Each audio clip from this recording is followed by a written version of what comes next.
mereka baru sadar yang mereka temui itu bukan manusia, melainkan sebuah peringatan atau lebih tepatnya suatu yang telah ditakdirkan untuk menjaga mereka berdua. Jangan-jangan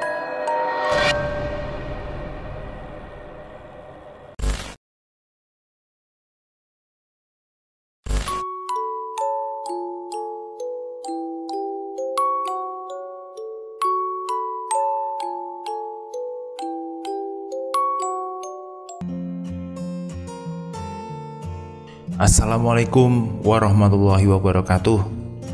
Terima kasih buat teman-teman yang mendengarkan untuk direkam. Dan sebagai wujud dukungan teman-teman kepada kami, klik tombol subscribe, like, dan juga ramaikan kolom komentar ya. Sebagai wujud terima kasih kami, saya tertarik sama satu tulisan dari Restu Wiratmaja, Sepertiga Malam. Seperti apa ceritanya? Dan langsung saja kita dengarkan ceritanya. Saya awali dengan bacaan basmalah. Bismillahirrohmanirrohim.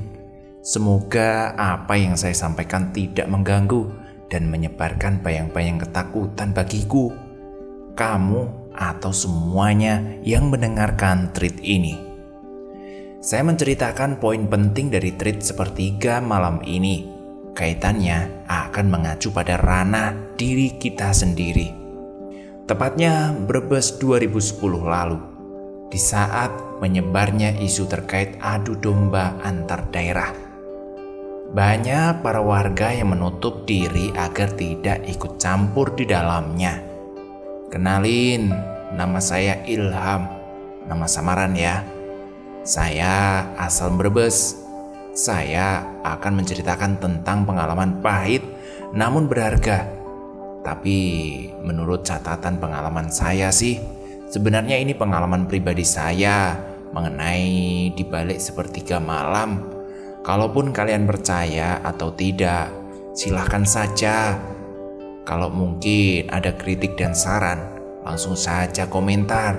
Saya siap kok menerimanya dan menjadikan sebagai pengalaman pribadi saya. Langsung saja, saya tinggal sama orang tua dan kakak adik saya.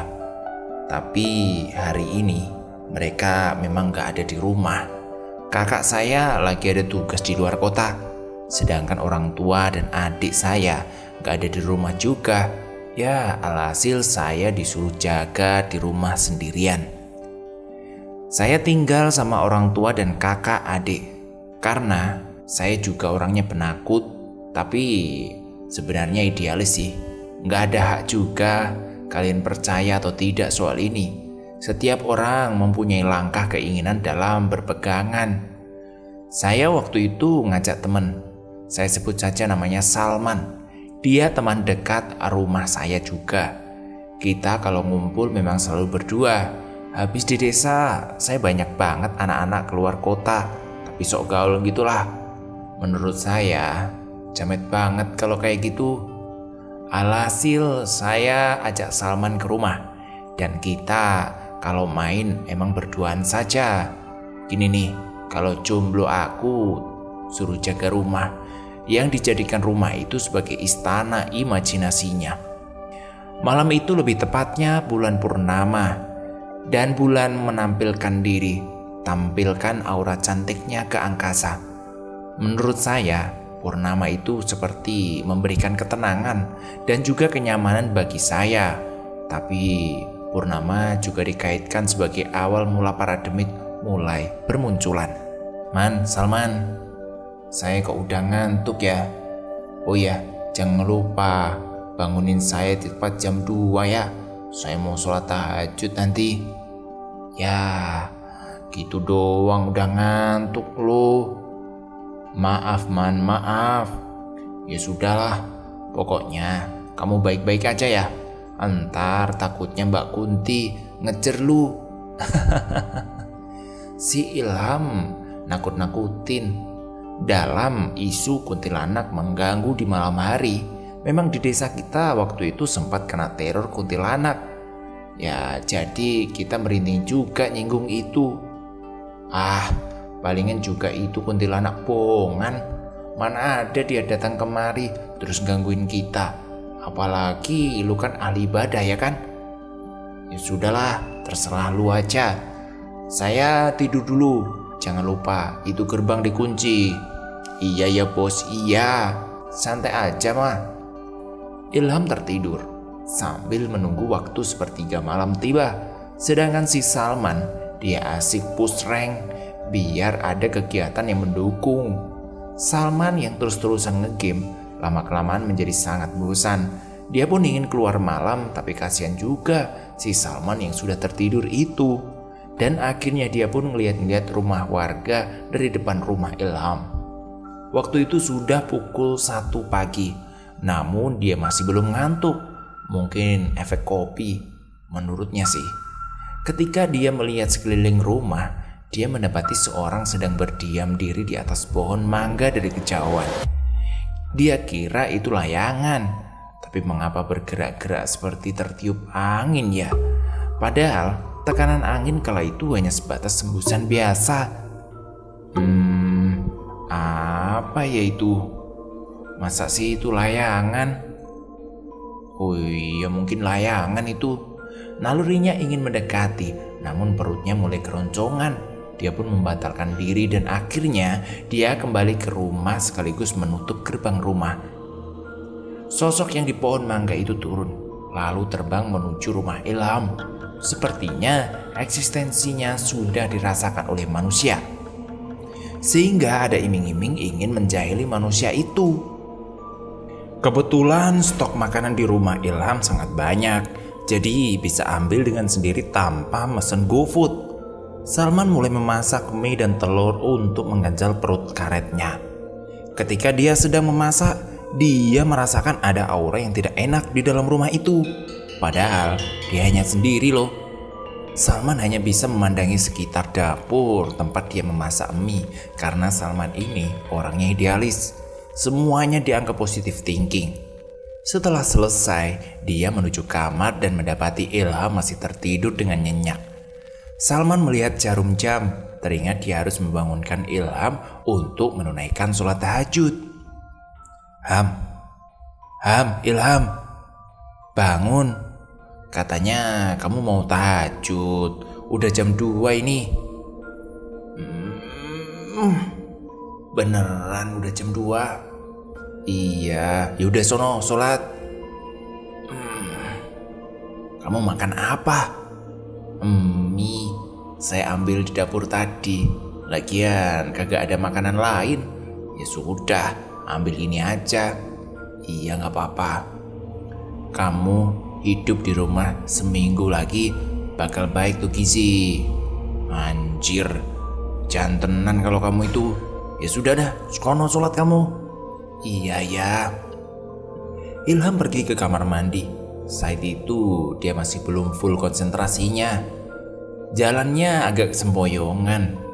Tumben banget sih kok ngantuk banget, keluhnya. Ilham mulai memasuki kamar mandi. Kebetulan kamar mandi itu di dekat dapur. Mungkin saja setelah selesai keluar dari kamar mandi, Salman menuju dapur untuk menyimpan mangkuk di sana. Ilham membasuh mukanya dengan air. Energinya sedikit terkumpul. Ketika dia ingin berwudu, terdengar suara langkah kaki menuju dapur. Dia pikir itu adalah Salman yang ingin menaruh mangkuknya. Langkah kaki itu terdengar jelas, berbarengan dengan tawanya kecil. Mungkin Salman ingin membuat candaan yang tidak lucu. Man, Salman, saya tampol lu. Jangan kayak gitulah. Tetap saja, ringikan tawa itu membuat perasaan Ilham tidak enak. Tumben banget nih anak, suka gangguin kayak gini, pikirnya. Setelah tawaan itu hilang, kini berganti dengan memadamkan lampu kamar mandi. Perasaan Ilham makin tidak enak. Bercandaan Salman sudah mulai keluar batas. Salman, ngapain sih kamu kayak gini? Jangan bercanda lah. Ini sudah dini hari loh. Nyalain lampunya dong. Tak. lampu kamar mandi mulai menyala kembali. Tampak bayangan orang sedang berdiri di depan kamar mandi.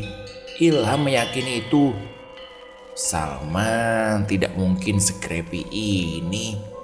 Sosok itu berlari menuju arah ruang tamu. Ilham segera membuka kamar mandi dan mengejarnya. Namun sosok itu lebih cepat dari larinya. Siapa ya? Masa iya sih Salman? Batinnya. Ilham pun menuju kamarnya. Dia ingin sekali memarahi Salman yang membuatnya merinding dan berkalut dengan ketakutan. Setelah dia memasuki kamar, dia mendapati Salman sedang tertidur pulas. Woi, bangun woi. Bangke lu, ngerjain saya lu. Sambil menendang-nendang pantatnya si Salman. Apa sih? Siapa juga yang ngerjain lu? Yang ada, lu tadi yang ngerjain kan? Ngelemparin saya pakai bola kasti. Kapan? Barusan itu tadi. Mana ada? Saya kan di kamar mandi. Masa iya tangan saya sampai di sini? Ya, kali aja. Terus siapa yang lemparin saya? Coba. Udahlah. Saya mau sholat dulu. Sudah, sono-sono sholat. Make bikin pengumuman segala. Ilham masih dalam posisi kesal. Apa mungkin ini bukan perbuatannya? Ilham mulai sholat tahajudnya.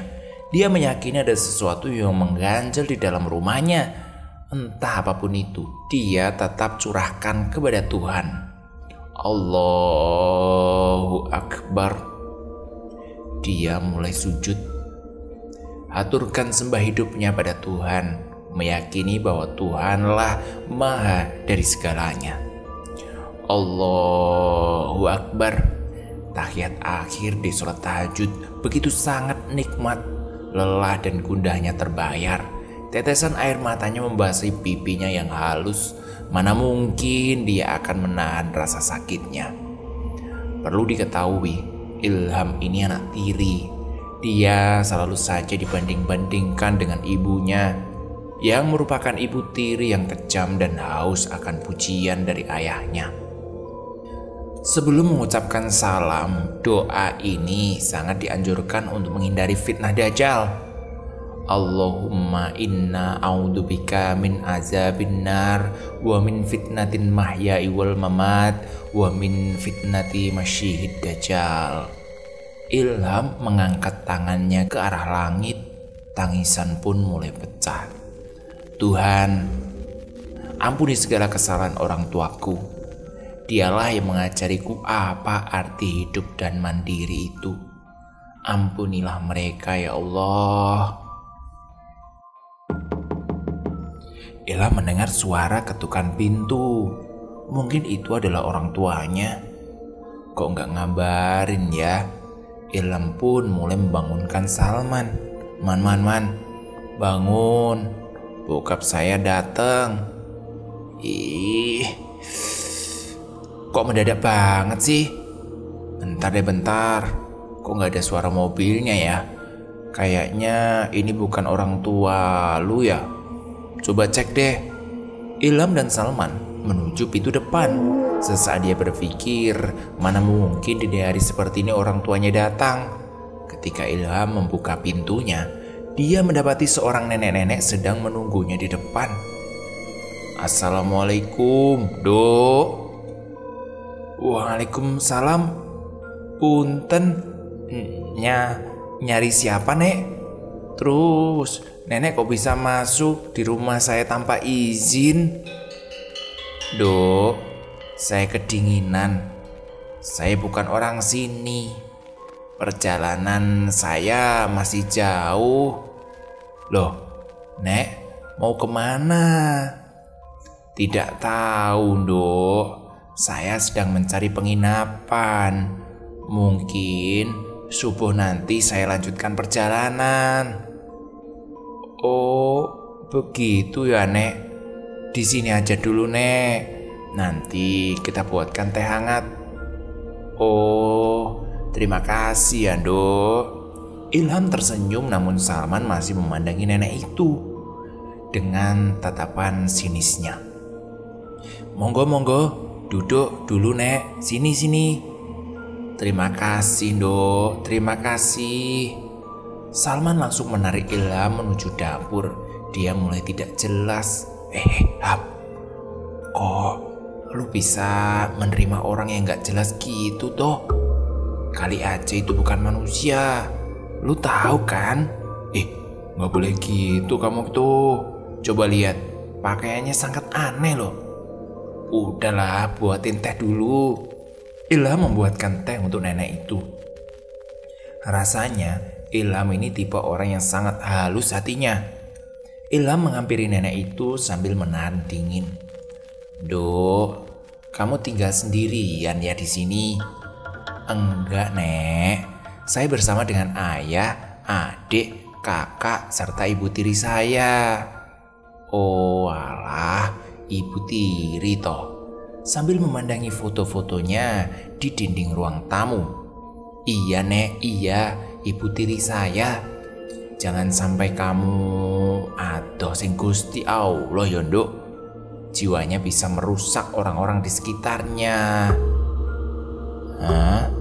Maksudnya gimana, Nek? Salman datang sambil membawa teh dan cemilan dari dapur. Nggak apa-apa, Nduk, nggak apa-apa. Jangan pernah jatuh dalam kegelapan ya. Itu pesan nenek. Nenek ngomong apa? Tanya Salman. Enggak, Nduk, enggak. Nenek ini bercerita tentang kisah pemuda yang dirasuki oleh dedemit walaupun dia ahli ibadah. Mendadak suasana hening. Ahli ibadah dirasuki oleh demit. Benar, kejadiannya sudah sangat lama. Itu adalah cambuk diri bagi mereka yang merasa paling dekat dengan Tuhan tanpa memanusiakan manusia di sekitarnya. Ilham dan Salman masih memandangi raut wajah nenek itu. Obrolannya sudah mulai serius. Setiap jiwa memiliki sebuah pilihan. Apakah dia ingin menjadi baik atau menjadi jahat? Itu tergantung. Bila Tuhan memberikan sebuah ujian, jiwa mulai memberontak dan goyah. Tapi hati yang jernih akan menenangkannya. Lain dengan hati yang tidak tenang, pikirannya akan hancur dan menyebabkan jiwa menjadi sangat kotor. Saat jiwa menjadi kotor, demit ini mulai membisikkannya dengan sangat lembut, selembut sutra. Ada yang menjadikan ini sebagai godaan, namun tidak banyak. Mereka juga terjatuh dalam kegelapan nafsu angkara murka. Salman dan Ilham masih mendengarkan cerita nenek itu. Pemuda itu sangat rajin ibadah, terlebih lagi dengan sholat tahajud. Semua dilakukan setiap hari. Nenek itu mulai menyeruput teh hangat yang dihidangkan oleh Salman. Suatu hari, dia kehilangan adiknya yang tercinta. Dirinya putus asa, ibadahnya kacau. Dia mulai menentang Tuhan di sepertiga malam, tempat di mana komunikasi antara manusia dengan Tuhan terbuka lebar. Salman mulai merasakan perasaan yang tidak enak dari arah dapur. Katanya, Tuhan, mengapa kau ambil adikku tercinta? Kemanakah seluruh amal ibadah yang aku persembahkan untukmu? Mengapa kau memberikan kejutan yang sangat menyakitkan padaku? Aku tidak bisa menerimanya. Tuhan, jangan kau ambil adikku. Aku tidak bisa menerimanya. Pemuda itu putus asa. Jiwanya sudah goyah. Tanpa sadar, demit itu membisikkan lewat hatinya yang kosong. Lagi-lagi Salman mulai terganggu dengan sesuatu yang meliriknya dari arah dapur. Aku punya cara untuk menghidupkan adikmu, asalkan kita bertukar jiwa. Itulah perjanjiannya. Lalu apa yang terjadi dengan pemuda itu, Nek? Tanya Ilham. Pemuda itu menjadi penyembah iblis. Mengapa itu terjadi? Bukankah dia sering melakukan sholat tahajud, Nek? Tahajud hanya dipergunakan untuk orang-orang yang benar taat. Ilham paham apa yang nenek itu sampaikan. Dia mulai terganggu dengan tingkah Salman. Sepertinya Salman tidak menyimak obrolan nenek itu. Lu ngapain sih? Tanya Ilham. Kayaknya ada yang liatin kita ngobrol. Jangan takut, Dok. Mereka tertarik dengan percakapan kita. Maksudnya, Nek? Tanya Ilham. Nenek itu menunjukkan sesuatu pada Ilham dan Salman. Kita ini bagaikan cemilan seperti ini. Dan mereka adalah semut-semut yang akan berdatangan. Selama kita menceritakan mereka akan tertarik datang sebagai pendengar. Prak. Ilham dan Salman baru sadar dengan perkataan itu. Berarti ada apa, Dok? Sambil menyeruput teh yang mulai tak hangat lagi.